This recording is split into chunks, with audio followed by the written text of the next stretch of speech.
Yeah. Sounds so soulful, don't you agree? Yeah, it really does, man, it really does.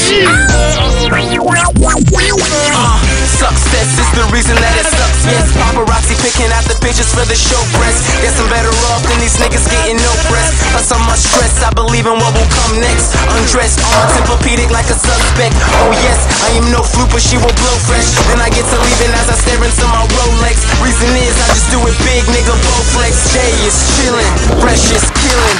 What more can I say?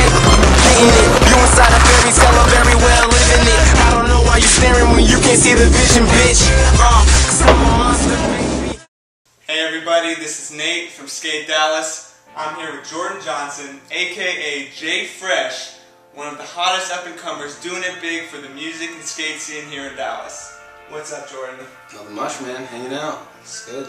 Okay, so for those who don't know, tell us a little bit about yourself, man. Where'd you grow up and what made you first want to pick up that skateboard? Well, I'm from Dallas, Texas. I'm 20 years old. It was a long time ago. I grew up with a buddy of mine that actually I saw his skateboard, for the first time, and that kind of got me introduced to it, the whole idea of it. And actually, a few months after seeing his, I went and bought my first, and just kind of started practicing and kind of getting the hang of it, and then from there it was just uphill. Alright, so you started out skateboarding in the streets with your friends, but before long, you're winning all these contests.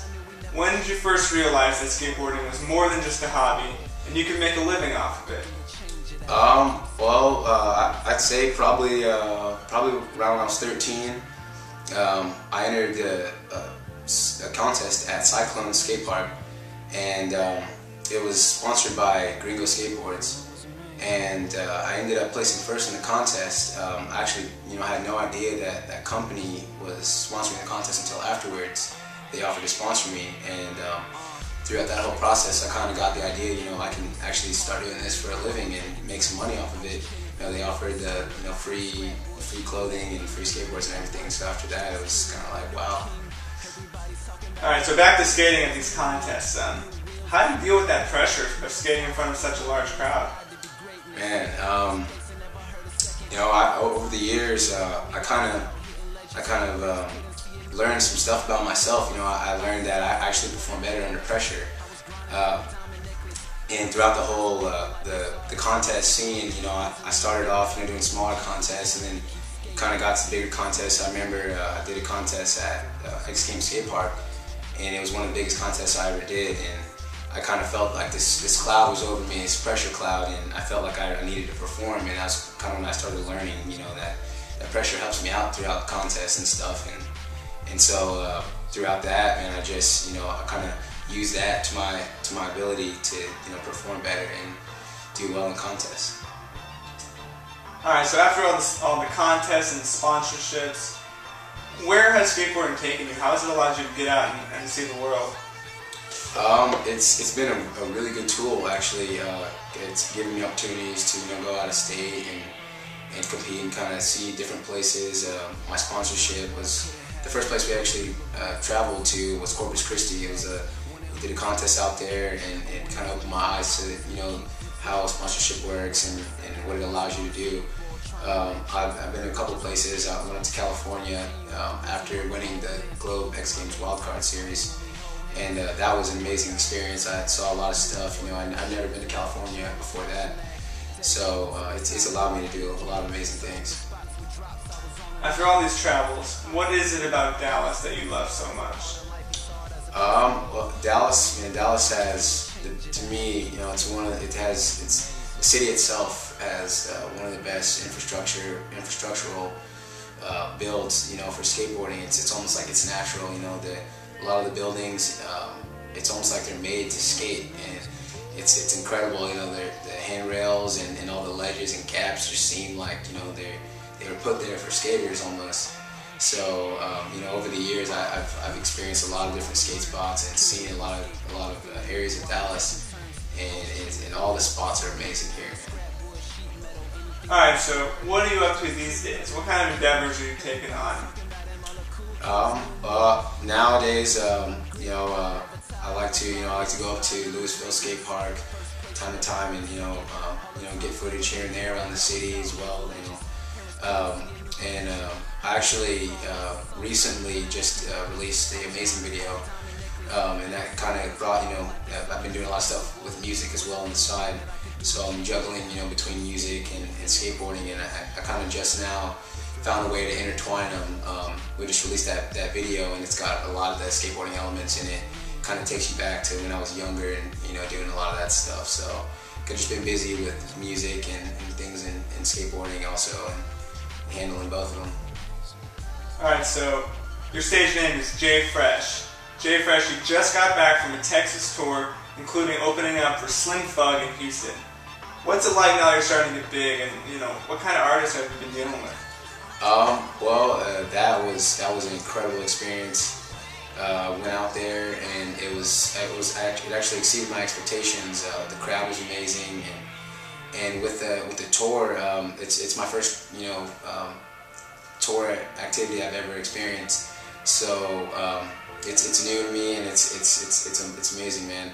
A lot of the artists that I did prior to that show, a couple, Wale, Mac Miller, Big Crit, I did Yellow Wolf here in Dallas. Those artists, man, it was just mind-blowing to actually work with those artists, because I looked up to a lot of them, and now I'm getting to actually work with them, and it's amazing.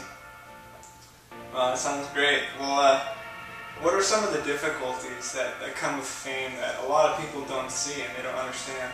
Oh man, there's a couple. I actually prior to doing these bigger shows and actually starting to get involved more into the industry, I never really had to deal with the pressures of being told that I have to do certain things necessarily a certain way.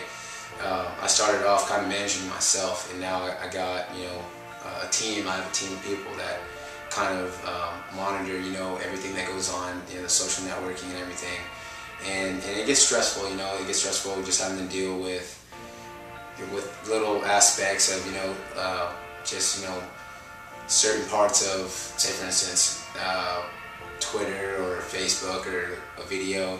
Like I don't have full control, of releasing all that kind of stuff. So I mean, it gets stressful, but at the same time, it's for the better. I mean, since I've picked up new management, everything's been totally uphill.